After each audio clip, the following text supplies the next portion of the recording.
Hello everyone and welcome to your NARSA weekly update for the week commencing Monday the 12th of June 2023. It's Gary here. Right, I need to start with a bit of a what Gaz got wrong last week. So last week on the convention update, I tried to be helpful and provide some guidance and travel advice around the electronic travel authorization that some countries need to get into Canada. I know for sure the UK.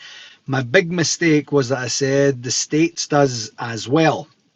I then got chinned almost immediately from Colin from Orlando, who said that's not true. Like this isn't the way that it is. Now, as it turns out, the rules did change very recently. So I'm going to say that it wasn't really my fault. My researchers that I have working on the show for me here had, obviously did their diligence and research, but the diligence and research was done up till about April time, and I just got around to mentioning it last week, and then we got to a spot where it was just a wee bit out of date, just like 6 weeks out of date. That is my story, and that's exactly how I'm going to stick to it and see where we go from here.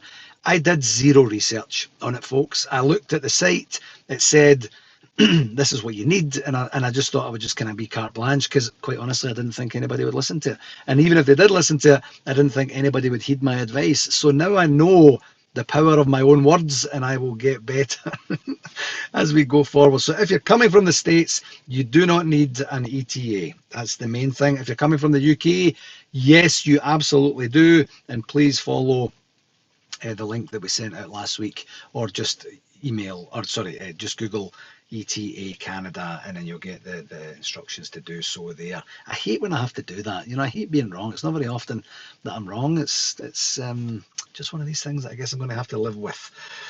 Other than that, this week is pretty much all about the convention, because it's convention week, folks. Yes, indeed it is. I've got a wee bit of communication stuff we'll do at the end, and I'll just start with a wee bit of an update on the RTV stuff in terms of the actual survey that we've been doing. Just got off of a call with the NARSA executive there in our final planning call before we all arrive into Toronto, either on Wednesday or Thursday, depending when we're arriving. And one of the things that Alan McWatt, who isn't actually able to make the convention this week because he's going to a Celtic supporter's wedding. Yeah, he's going to a Celtic supporter's wedding, just in case you didn't hear it properly the first time. So he did say that they've only had about 20% respondents to the recent RTV survey that we sent out. Now, we have given everyone until the 23rd for that, and if some folks are strategically waiting to be able to have a conversation about it at the convention this week, absolutely fine. Really looking forward to having that conversation. If you're just procrastinating a wee bit, if you could just get it into us, it gives us a wee bit more of an opportunity to know and understand who we're going to have to chase a wee bit later on. It shouldn't take you too long to give us the answers to the questions that we asked as well, and then we'll have that conversation on the weekend while Alan is partying it up with a Celtic fan at the Celtic fan's wedding that he's going to. So on to shout outs. I just got the one shout out this week, and it's to say a huge welcome home. Well, I don't know if I say welcome home, but welcome home to Canada, at least to my lovely niece Chloe, who is heading back to Calgary via the convention in Toronto this week, of course. And after, I think that's about 3 months, the end of February, she headed back home to Paisley, and basically, I think, just went to every single concert that was in the UK for the last 3 months or so. I'm assuming it was like 11 concerts a week or something she went to. That's what it feels like it was anyway, from the Facebook posts or the WhatsApp messages that she was sending me in between asking me for stuff, of course, which I mentioned a couple of weeks back there. But I'm not going to say anything bad about this, because I think it's great. Really looking forward to seeing her. I'm looking forward to having her around the corner from me again, and I'm really looking forward to getting my new home shirt that she is bringing for Erin and I this week as well. And I'm going to be equally nice to her, because Chloe is also going to be my plus one at the Walter Smith Memorial Grand Banquet on Saturday night, as my love Erin has a family event to attend in the north of the province. So she's going to drive up there on Saturday morning, maybe drive back Saturday night or drive back Sunday in time for the leaving do as well. So I'll have a new +1 up there, and it's my niece, folks. So don't think that I'm some sort of cradle snatcher or anything like that. It's just my lovely niece, okay? Okay, folks, right. On to NARSA 20. So, NARSA 2023. I can confirm now, listen to this, that it's officially 3 days and 0 weeks until Toronto Midtown host the biggest bash of the Rangers overseas calendar year. I cannot believe how time has absolutely flown this week. I can't. It's this year. Sorry. It seemed not that long ago that I was saying it was 19 weeks and then 18 weeks and then 17 weeks, and here we are at 0 weeks and just a few days. Essentially 2 sleeps for me. I fly out on Wednesday morning very early, not very early, but 8 o'clock, 8:15 flight. But I need to be at the airport for about 6:15 or so, and then off we go. I don't think I need to tell you any more about the logistics about the hotel that I've been talking about over the last week. Well, it's sold out. The I was going to say the 3-night packages are sold out, but actually I've got something to talk about that in just a wee second. We did have, just as I mentioned earlier, a NASA executive meeting that I literally just got off of the phone with everyone, and what we've agreed to do here, this is hot off the press, folks. On Friday night, we're going to put a cash at the door entry for folks that want to have a walk up and entry on Friday night, just for the one night only, and that's going to be $50 Canadian to get in. We'll take cash, or you can pay it via your credit or debit card, because we do have the electronic facility to be able to do that this year. And for folks that were asking about the one single night before, we could only put on the 2-night package on our system because I think I'd explained this before, but if I haven't, the security needs to be able to switch between events on the app to be able to scan the people in properly, and our system in and of itself to be able to track and manage and draw things from a particular pool. It's just too difficult to have so many different options there. And it would just be a logistical nightmare for us to manage in the back end, and also manage literally on the floor in the evening as you're trying to get into the hall. But if there are anyone out there, if there is anyone out there interested in coming along, I know that there are 5 or 6 guys from the UK, and that was one of the things that had spurred the conversation at the executive meeting there, that they're just coming along. They're only going to be in the city for one night, and they wanted to come along, and they were hoping not to have to purchase the 2 things. So I had a conversation as an executive, and we agreed that we would do that. So $50 cash at the door on Friday evening. And we also have the 16 spare 16 spots that we have now for the Saturday night, the Walter Smith Memorial Grand Banquet. So what that means is we could put on another 16 3-night packages for anyone who was thinking of coming along. So what we're going to do is, I'm going to work with Chris. We're going to try and get 16 opened up tomorrow. If you want to come along and you want to attend the whole convention, we would absolutely love to see you. The reason there's 16 spare tickets is that the hotel did a wee bit of a reconfiguration of the room. We now have tables of 10 instead of tables of 8, and there's a wee bit of kind of jigging around with the space, and now we're in a situation where we have a table and a half to fill, essentially, and then there's one other table that has one spot there. We did all the place settings on the weekend there, and we have that in good shape, so we know where everyone's going to be sitting. Not a huge hall, so you're going to have a good view wherever you are on the night. Anyway, so what you can expect to see is that there's going to be a thing on the Rangers website, on the NARSA website, that says 3-night packages. If you just want to go to the Saturday night only, can you please get in touch with me directly at rangersSCC@hotmail.com, and we'll make that happen for you as well. I don't imagine there'll be a lot of people clamoring this last week for 3-night packages, but you never know. 16 is relatively easy to fill. But if you genuinely just want to go to the Walter Smith Memorial Grand Banquet on the Saturday night, the full 3-night packages, just as a reminder, is $225. The one night only for the Saturday night is it won't be $225. I can tell you that, but a bit less than that.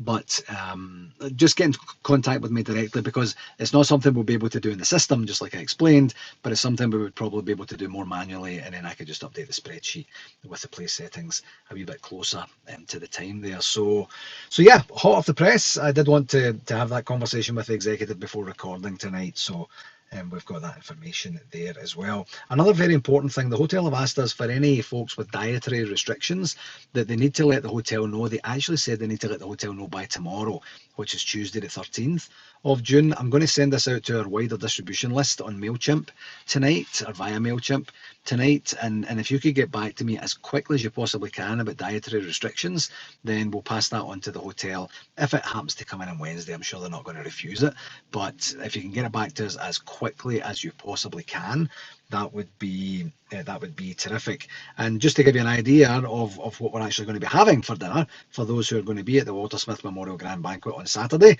we're going to have freshly baked rolls of butter just on the table when we come in, and then we're going to have Muskoka truffle mushroom chowder, with wild grains, truffle cream, and forest herbs. Yes, I'm reading this out. Then we're going to have braised Alberta beef short ribs, roasted garlic and horseradish mashed potatoes, truffle braised leeks, and seasonable seasonal vegetable. Oh, I think I need to have a beer the next time I do this. And then there's going to be a port wine juice thing that goes with the vegetables. And then for dessert, we're going to have something called the Harlequin, which is a raspberry anglaise mousse with lime Bavarian cream and vanilla creme anglaise. I'm probably not saying it anglaise probably, but that's what we're having for dinner. So the main meal is braised Alberta beef short ribs and mashed potatoes and seasonal vegetables. So if that gives you an idea, and then if you're allergic to any of that stuff that I just mentioned there, please do let me know, either just directly, through Facebook or Twitter or direct message or email. And that's rangerssec@hotmail.com, two S's, two C's, just a reminder. Or reply to the email that will get sent out a wee bit later once I get home tonight. Another wee reminder that we do have the Blue Room Bar set up in the Churchill Room for Thursday and Friday this week, and it will give you an opportunity to go and hang out with Blue Noses there and just kind of ease into the event. I will definitely be there for a time on Thursday and Friday, and then hopefully get a chance to see you there. I really hope I remember my wallet. That would be embarrassing if I didn't, and I had to get somebody else to buy me a drink. Hint, hint. No. Kidding. So yeah, and I know I did share information over the last couple of shows that we were going to be providing details about the banner hanging. Up to and including right now, it's 4 minutes past 8 on Monday night right now as I'm recording this, and we don't have it locked in yet. They said you can drop it off anytime on Wednesday or Thursday, but they've not told me exactly where. We'd asked for a Friday drop off. They haven't mentioned that, so I'm probably going to have to get on the phone with the guy from what's called Encore, which is their on-site logistics team. I'm going to have to get on the phone with them tomorrow and just double check what that's going to be. So it's going to be a wee bit later, and that's going to be somewhat hot off the press as well by the time you get the information. But just bank on being able to drop it off on Wednesday or Thursday, and the pickup will be at some point on Sunday morning. They won't be doing any earlier than that. Sometimes folks are kind of expecting it on the Saturday night, but they're just doing a tear down between the time we leave and the time that we wake up in the morning. So we'll get that figured out there as well, and see where we go from there.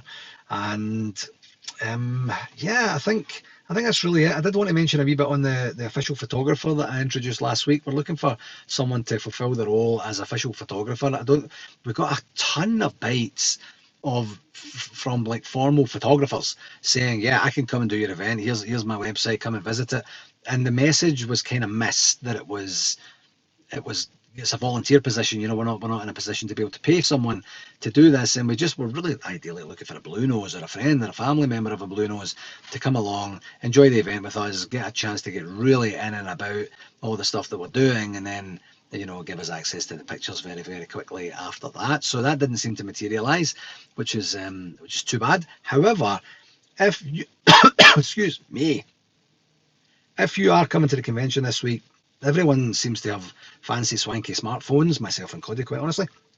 Right now, if you're taking photographs of your friends, your family, your table, the event, the flags that are hanging around, the various bits and pieces around the hotel, please do share that with us. And I'm not 100% sure where we can kind of collect that information, but again, maybe just get in touch with me and say, look, I've got a ton of pictures, I'd like to share them.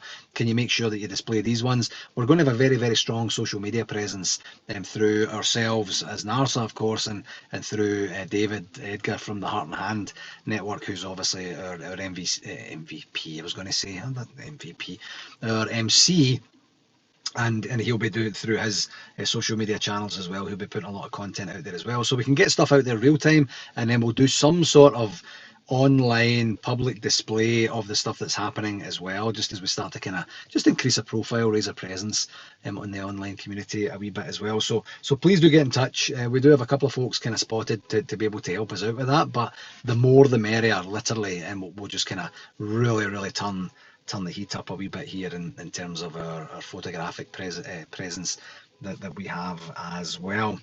On to NARSA 2024 in New York City. We've had a couple of conversations with a potential host hotel, and they've gone very well this last couple of days, up to and including today, and we're at a point now where we're actually talking prices. Just a warning, if you don't know already, New York is a very expensive city. It's probably going to be one of the most expensive, if not the most expensive, convention that we will have in terms of room prices and probably ticket prices and stuff like that as well. But you get what you pay for. New York is an incredible city, and it's going to be certainly one for the ages, a genuine bucket list convention to be at. So we've had some conversations. We're very close to nailing the date. I think actually we'll be in a position to name the date that we're going to be hosting, dates I should say, that we're going to be hosting the convention at the AGM this coming Saturday. Just a reminder for all NARSA clubs that we're having our annual general meeting at 10 o'clock on Saturday morning, and details will be sent out about that either tomorrow or Wednesday, and as you get geared up to come over. And I think Alec Grant, who's our outgoing treasurer for NARSA and also one of the local organising committees, main people that we're liaising with, he'll be in a position hopefully to organise or announce the date when we get there. That's the way it's shaping up for right now. If not, it won't be for the want of trying, but we're very close, and then we'll be in a position to start to get the logistics organised on the announcements, on the hotel being out for sale, on the ticket creation prices and creation of the tickets and getting them out for sale as well, so that we can stagger our expenses as we move forward. So very exciting. That the momentum has really picked up on New York in the last wee while here as everything kind of came to fruition in terms of our 2023 planning as well. So really happy with that as well. You know, it looks like it's happening. It's been some times in the not too distant past where you're like, oh, I don't know what the plan is to go to New York, but I'm not 100% sure we're actually going to go to New York. So we'll see what happens. As I mentioned it briefly there, the AGM. This is an election year this year, of course, and I did promise that we were going to have Andy Burnett, Lorraine Spence, and Fraser Muir on to essentially give their pitch as to why they would be the best fit for the communication director role.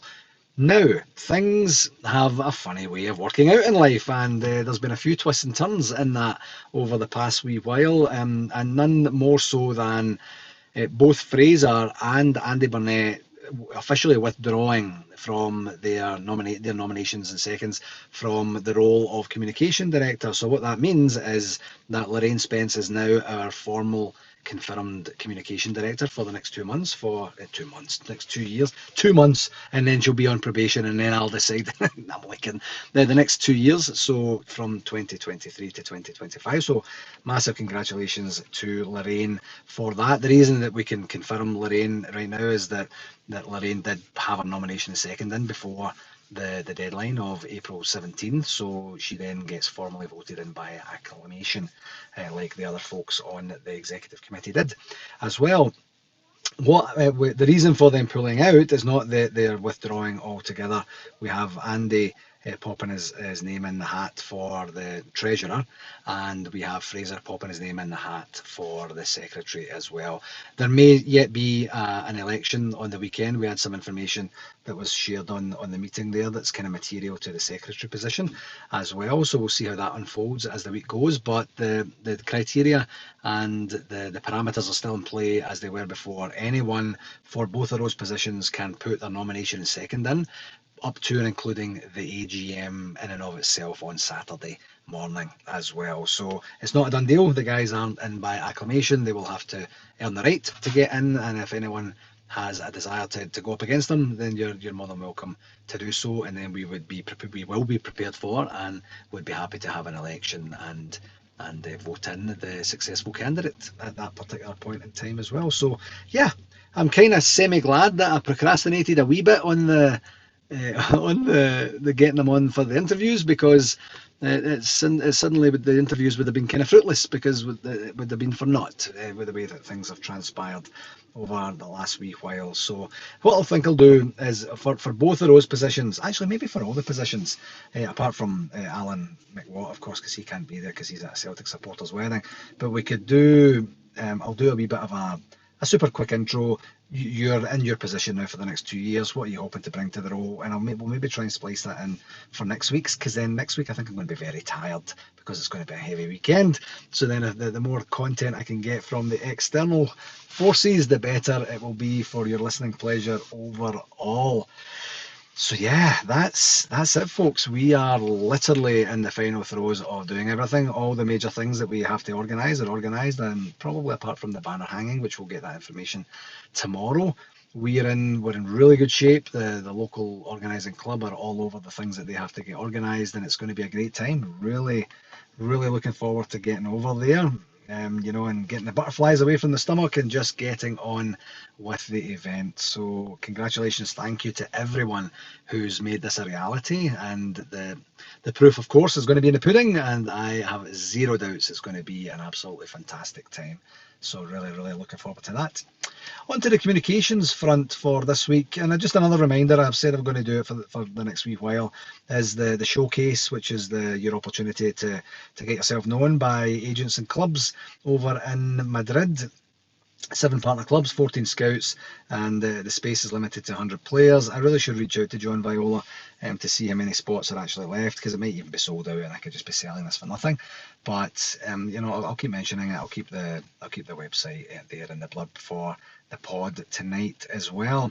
And here's a semi-interesting one that I saw just actually yesterday as I was doing my research for my show notes for today's pod. Was I saw an article explaining a new campaign that's launched by UEFA that's highlighting the importance of diversity and inclusion in European football. And what it is that UEFA's launched, it's called Football, and the ALL, all, at the end of football, is capitalised just to signify the all and the inclusiveness part, and designed to help drive positive social change. The programme has 3 pillars: the campaign itself, the platform, and then the activation of it as well, which UEFA said ties together all of UEFA's social sustainability initiatives, events and campaigns.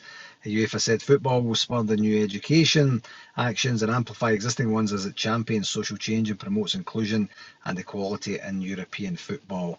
And then the quote here from UEFA President Alexander Seferin said, "Football with its universal language can break barriers and unite hearts.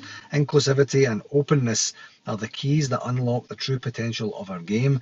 By opening its arms to all, regardless of background, gender or ability, football creates a level playing field where everyone feels welcome, respected and valued." All right. So I don't know about you, but when I see pretty much anything coming from UEFA, I just get this, I guess, I don't know, like this dodgy, I've just talked to a used car salesman feel about whatever it is, where I'm like, don't believe you. Yeah, no, don't believe that either. Yeah, don't believe that, which is, I have to be very, very fair and say that that's very likely unfair for the most part, but it's typically how I think and feel about that organisation. If it's coming from a good space and it taps into a market that is genuinely looking to be served by football, then that's absolutely fantastic. It just sounds like a rip-off of Rangers Everyone Anyone campaign, which was launched 4 years ago So maybe they could have just followed in Rangers' footsteps like everyone else does, and then they would have got there a wee bit quicker. Anyway, I don't know about that, but just something that kind of caught my eye a wee bit. And just a reminder, I haven't forgotten about this. I had mentioned over the last 6 weeks, maybe 2 months, something like that, that Rangers were trying to organise some dialogue with NARSA, and I'd called it the think tank. That was my words, it wasn't Rangers' words. And in the think tank, we had a few folks volunteer for that. The NARSA executive would automatically be part of it, and then we would have an opportunity to sit down with Greg Marshall and his team and basically brainstorm and in a kind of committee format the various things that we're doing, the various things that work over here, the things that don't work, what we would like to see more of from the club, from the team, from the broadcast, from everything else that we get involved with. That was the original intent. And so where I think ultimately, and now this isn't formally confirmed, but it's just leaning or moving that way, is that the Rangers have this fan advisory board, and I imagine now the fan advisory board, when information comes out about the fan advisory board, which is going to be very soon, by the way, it's in likely some way going to encapsulate and maybe supersede this previous version. I'm fairly sure it is. I genuinely don't know that, but it just kind of makes sense that would be the situation and the case. And I do know that internal conversations have taken place on this within Rangers, the club in and of themselves, and we're just waiting to see what help NARSA can provide to continue dialoguing. So for the folks that have put their hand up to say, I haven't forgotten about you, I have a note of who it is, and we'll look to get going when we can. It might change the format or flow or information or timing or cadence might change a wee bit depending on what it looks like, but as I say, we shouldn't have to wait too long to get that information from them, and then we can move forward with that as well. So my main advice to the club, it's probably all written in, well, maybe not in stone, but it's probably all written down and ready to go to press right now, but just don't overdo it straight away and swing the pendulum, from very little genuine fan engagement to all out systems, processes, tools, models, things like that. Just start with something that's realistic and build on it from there. If it's a good, sustainable, appropriate model that's involving people with the genuine best interests of the club at heart and not just any parochial self-interest that they may have, and there's lots of folks out there like that, then they will have a very good opportunity to build something very meaningful and genuine as we go forward here. So we'll see. I'm really looking forward to seeing. I haven't had access to any pre-read materials or anything like that, but the word on the street is that's coming fairly quickly. So as soon as I get an access to that, then I'll be able to educate myself and then everyone else a wee bit better on that as well. One last wee thing, just before I wrap up this week and get myself all ready for the convention, is that you might have come across already some information related to the soon-to-be revamped FIFA Club World Cup, I believe it's called. FIFA Club World Cup, I believe it is. That's what it's called. And that's going to take place every 4 years from, I believe, 2025 onwards, something like that, with clubs from across the globe. Of course, it's a World Club Cup. And as far as it relates to Rangers, which is the reason I'm mentioning it just now, from Europe, there are 12 spaces guaranteed for European clubs. And that includes the UEFA Champions League winners between 20 and 21, and 23 to 24, and then 8 other ranked teams to be determined by a club ranking based on the same 4-year period. So Colin from Orlando, fresh from putting me in my place with regards to my lack of information on the ETA, or lack of accurate information on the ETA, he did put some great text in the chat last week explaining that based on the current rankings, Rangers are part of that select 12 teams from Europe. Now, obviously, this past season's European showing didn't do us a massive amount of good, certainly in terms of our own feelings about how we did, and the fact that statistically we're the worst Champions League group team ever, and the other bits and pieces that were kind of banded at us as a result of that. But I'm imagining just being in the Champions League must count for something, and we'll at least, I would imagine, at least maintain our spot where we are, or we certainly wouldn't have gone down because we qualified for the Champions League proper, is kind of what I'm thinking. So when it is fully and finally decided, I'm not 100% sure But you'd have to think that it would be at the end of next season, season 23-24, for the European teams, as I don't think that points actually accumulate real time during the season. So to decide at some point during season 24-25 feels like it would be a bit too late. I'm not 100% sure, but when they say that the criteria is the Champions League winners 22 and 23, 23 and 24, I should say, and then the 8 other teams in there, that makes me think that we've got one full season to get ourselves organised. So even just to be in the mix for this is incredibly exciting and absolutely brilliant and well deserved, but honestly by the club. And congratulations and thank you have to go to Steven Gerrard for really putting us on the European map again after such a long time, and Giovanni van Bronckhorst, of course, for taking us to Seville, and within a Welshman's foot of winning our first European trophy since 1972. And of course, I'm hoping that Michael Beale will continue that trend into next year and see what that looks like. But it's looking good, and I don't think we're quite at the bottom. We're not like the 8th place team and hanging on by a dear thread, by our fingernails, or by a thread or anything like that. I think we're fairly comfortably in like the 7th, 8th, 6th, 7th and 8th. We're kind of there or thereabouts, so it's fairly tight. So more to come on that, but certainly something massive to play for. Can you imagine what that would be like in 2025, kind of jetting away somewhere and playing a series of games against some of the best teams in the world for the Club World Cup? That would be absolutely incredible. So again, well done and well deserved to everyone connected with the club, and we'll just have to see how things transpire over the next wee while. Anyway, that will do it for this week. Convention week, my friends. As always, thank you very, very much for taking the time to listen, and please do pass it on to whomever you think might enjoy it. And until next week, for everyone attending the convention or events in and around the convention, I look forward to hopefully getting a chance to see you. And if you're not attending the convention, I will chat to you on next week's pod. Until then, folks, please do take care of yourself and all the very, very best, okay? Cheerio.